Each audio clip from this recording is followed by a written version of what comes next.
Hi, it's Jim Chandler here with Rock Your Best Vocals where your best keeps getting better. I want to address vocal hoarseness today. So if you have vocal hoarseness, this video is hopefully going to help you.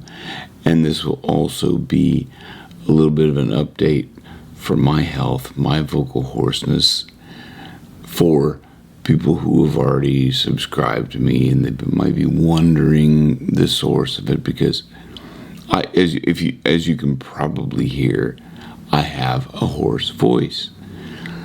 And I was putting this down to many things, kind of many things that I thought it was. One thing that I had never considered in my entire life, and I'll get into that later, but I want to say the first thing you need to address is what is the cause of your vocal hoarseness. So it could be a temporary thing where you've done some damage to your voice, like like if you do a gig or if you practice, and when you're practicing rock techniques and you're doing them incorrectly. That can cause hoarseness, because we're talking a couple of different things here. We're talking your vocal folds. If you are blowing too much air through them in the method of whatever you're trying to do, like if it's a rock method or something like that, and you haven't seen any of my videos where I teach rock singing, rock styles without damaging the voice. And a lot of people are probably going, well, your voice sounds damaged from doing all this rock stuff. Well, like I said, I'm going to get into that because you can hear my voice is hoarse. But it's not from doing the rock stuff, because I do that safely in a safe method. Now, because there are different methods you could do it, but if your voice is normally normal and then you do a rock technique and your voice is hoarse for a couple of days or whatever, or it hurts, you're doing something wrong. And this is where I can help you with any of the free videos I have, just like rock techniques, rock vocal exercises, those kind of things. And I also do it a lot of videos on how to sing like, excuse me, I just ate.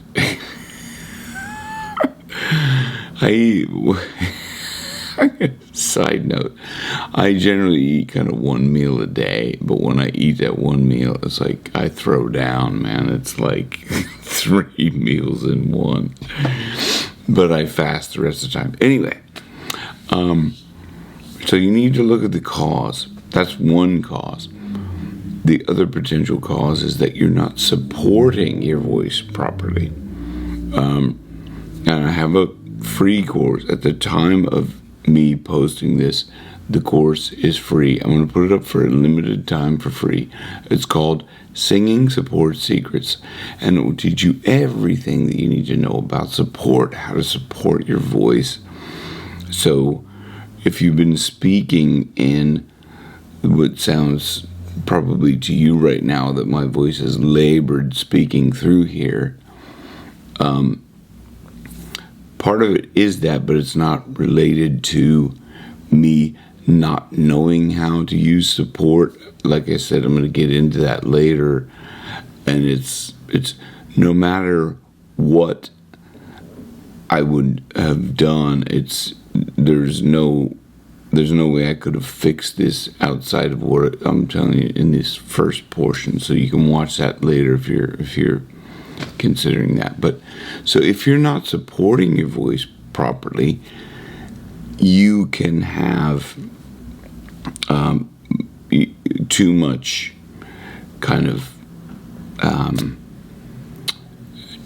reliance on your throat to produce the sound, as opposed to your support mechanisms. So anyway, if you think that may be something that you would want to check out, anyway, the link is down below for that.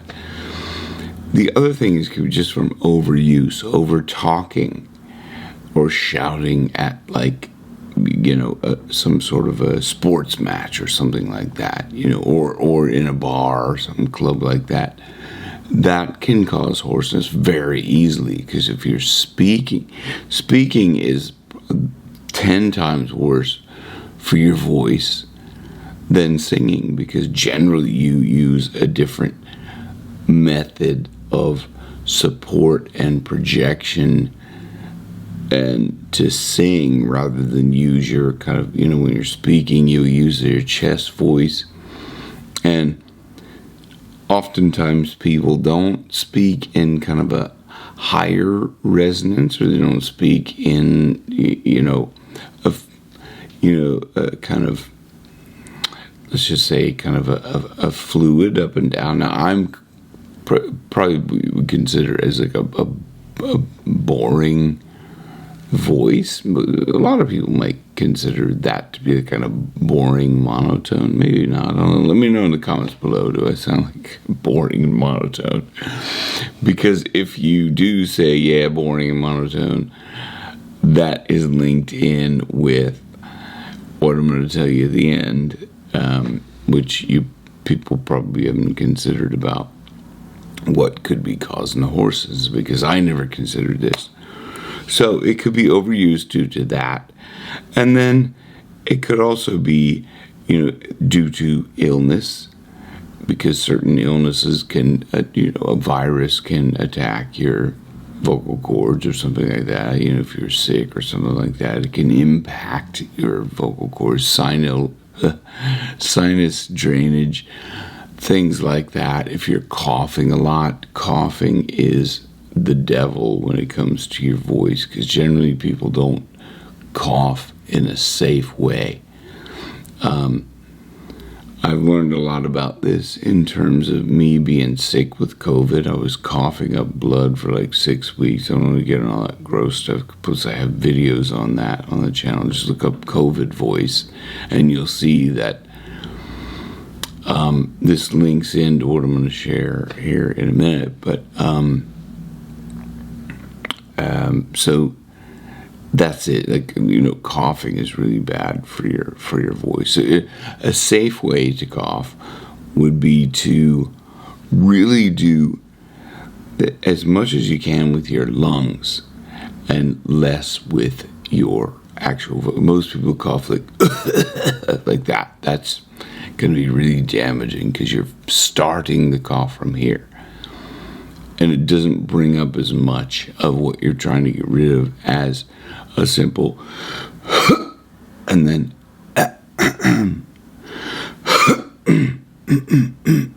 really light and just, really keeping that last part of it light, but you want to bring that up. The main part of this is getting as much air in your lungs at first, and then a little bit of at the end will help to get whatever just past that little portion here. The other thing I was going to mention about the it was about the cold, I think it was, is that with my particular situation was that I don't know, I don't remember what it'll come to me, but I'm gonna I guess I'll get into that now, because I'm just thinking all of the things there that we've covered so far. We've covered incorrect vocal technique if you're using harsh vocals.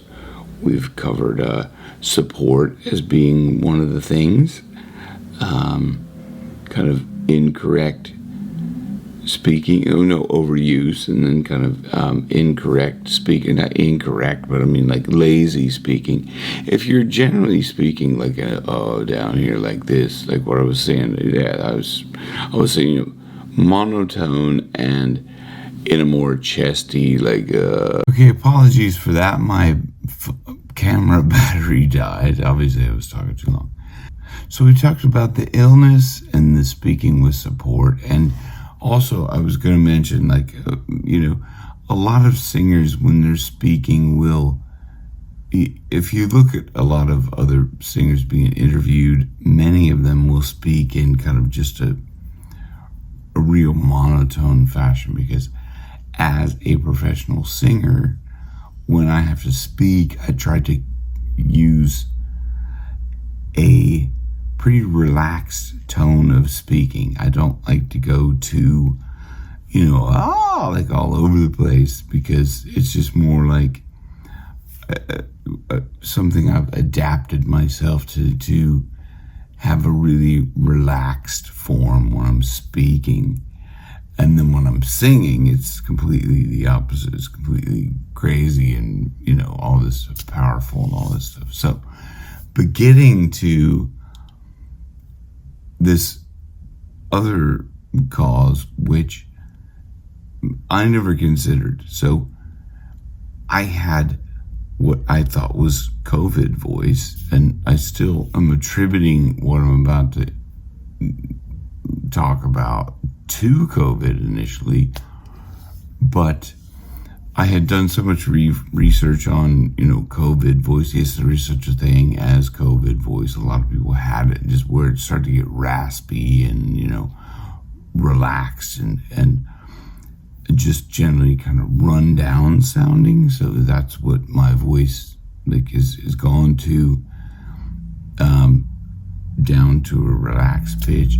So, but a lot of people relax down to just like letting their voice fall into a lazy position, which would be like when you're down here like this, you're just like, I'm just speaking like this, as opposed to, using a more, like a higher resonance of frontal placement, like, hey guys, how are you doing? I can speak like this, and it sounds more animated, and, so I can actually speak like that, and I can make my voice more like that, but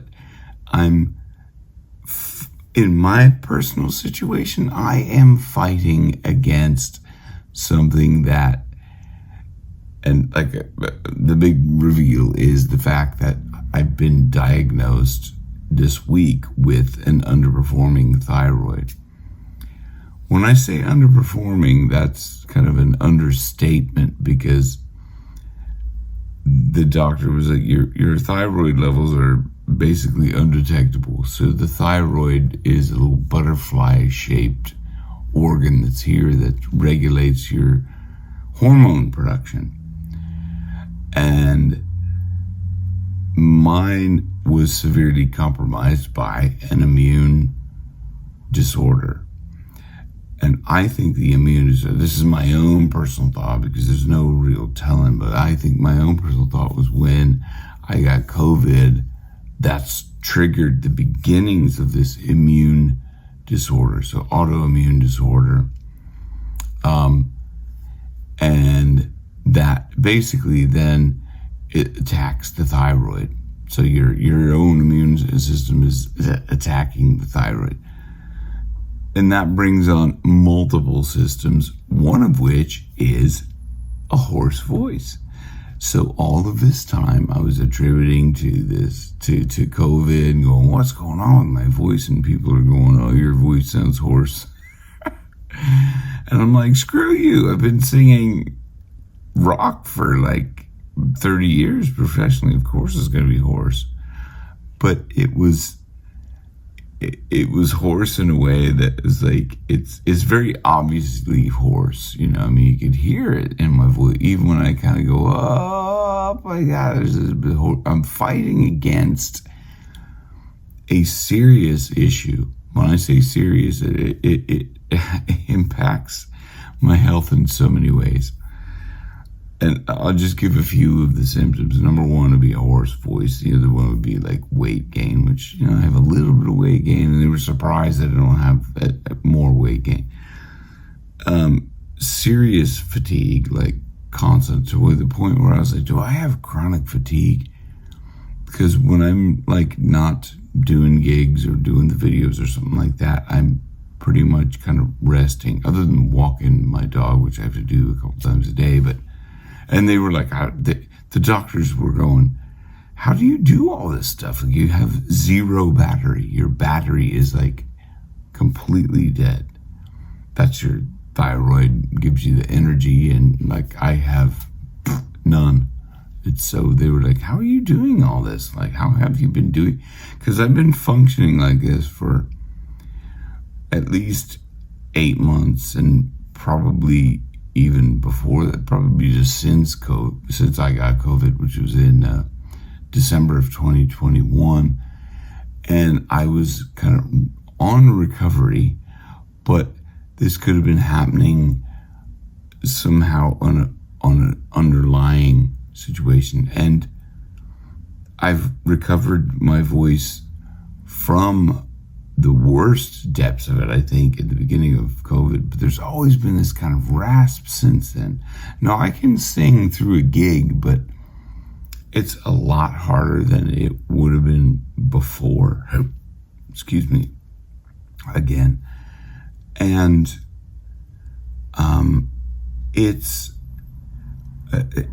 much more of a struggle to hit the higher notes and stuff like that, because it's just it doesn't want to go there. It doesn't want to do what it used to do so easily, because there's all this kind of restriction here. Some of the other symptoms are swollen tongue, makes me like look at swollen face, especially like kind of under the eyes, and just like kind of sounding like really drunk, so kind of in a way, because I'm like slurred speech, because my mouth, everything's not, working properly, or it's just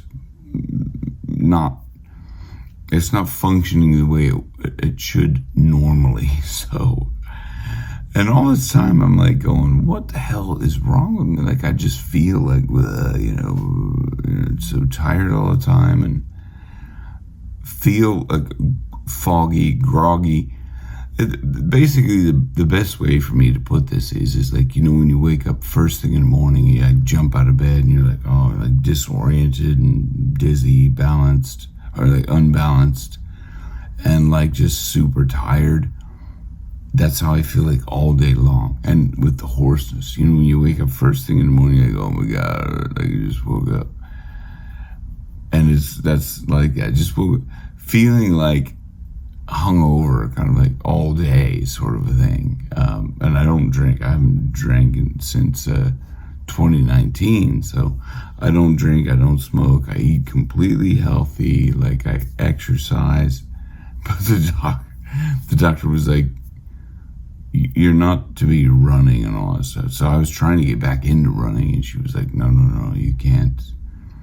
You need to be on this medicine for a while before you like actually have energy to do these things, because I'd be put myself at risk, I suppose, if I didn't. So with my voice, I even went to see an ENT, and the ENT couldn't. They didn't diagnose this. So if you have a long-term hoarseness, I would suggest maybe start there, but that's not the panacea of your voice, clearly, because for me, I went to see an ENT to get my vocal cords scoped, because being a singer, I was concerned about my vocal cords, because I was like, is there damage to them? Is that why I'm hoarse? And but he was like, no, they look thickened, but he said that's probably from all of the years of rock singing. So when I say thickened, it's like, kind of as opposed to like,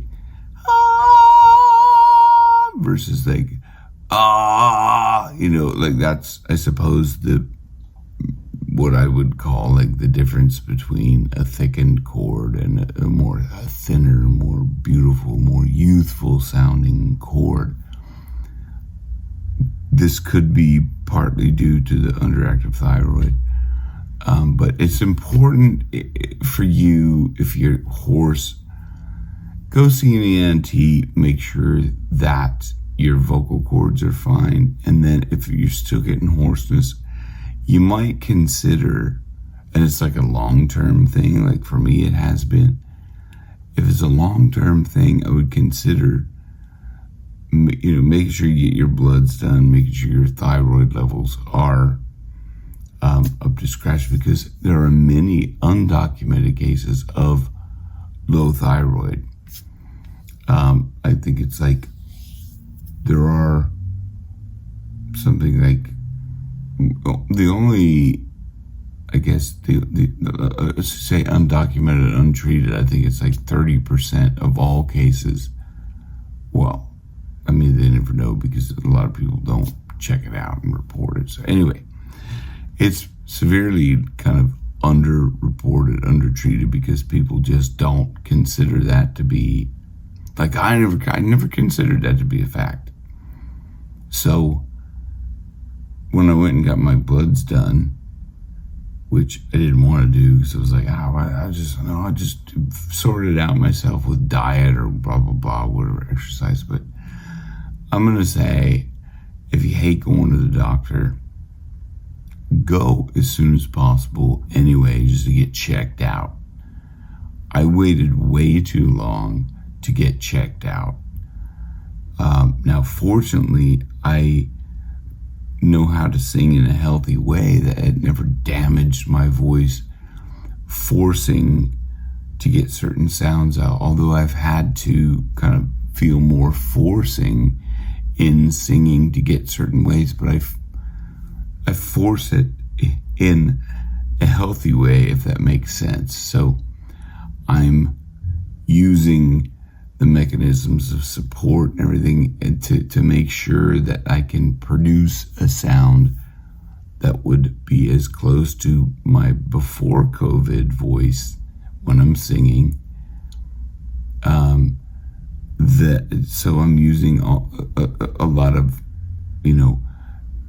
tricks that I've learned over the years to protect my actual vocal cords. And one of those is support. So, look, again, vocals, supporting your voice is very important for preservation of your vocal cords. I've made this video go on far too long, so I hope you've enjoyed watching. I hope you've gotten something out of this, because if you have a hoarse voice, consider all possibilities, and I hope this has helped. Rock your best vocals with your best keeps getting better. Thanks for watching. See ya.